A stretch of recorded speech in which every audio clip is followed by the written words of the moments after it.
Guys അങ്ങനെ രാത്രിയായപ്പോൾ പറാത്തയും അൽഫാമും കഴിക്കാൻ ഒരു കൊതി.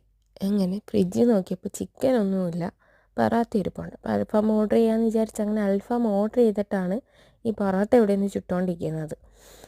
അങ്ങനെ എന്ത് സുന്ദരമായ ഫ്രിഡ്ജല്ലേ ഗൈസ്.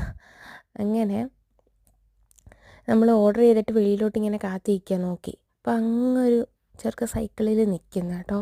പക്ഷെ കൺഫ്യൂഷൻ അടിച്ച് നിൽക്കുക എവിടാ വീടെന്ന്. അപ്പം ഞാനിങ്ങനെ മെസ്സേജ് അയച്ചു ഇതായിരിക്കുമെന്ന്. എന്നെ കണ്ട്, പക്ഷേ അവിടെ നിന്ന് അങ്ങ് തിരിഞ്ഞ്, പുള്ളിക്കാരൻ അവിടെ നിന്ന് തിരിഞ്ഞിട്ട് അപ്പോഴത്തേക്ക് ഞാൻ ലൈവ് ലൊക്കേഷൻ ഷെയർ ചെയ്ത്.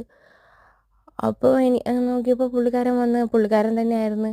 അങ്ങനെ ഇതാണോ പേരെന്നൊക്കെ ചോദിച്ചു. അങ്ങനെ നമുക്ക് സാധനം ഡെലിവറി ചെയ്തു. സത്യം പറഞ്ഞാൽ കഴിച്ചോളാൻ വയ്യ, ഒരുപാട് നാളായതുപോലെ കഴിച്ചിട്ട്.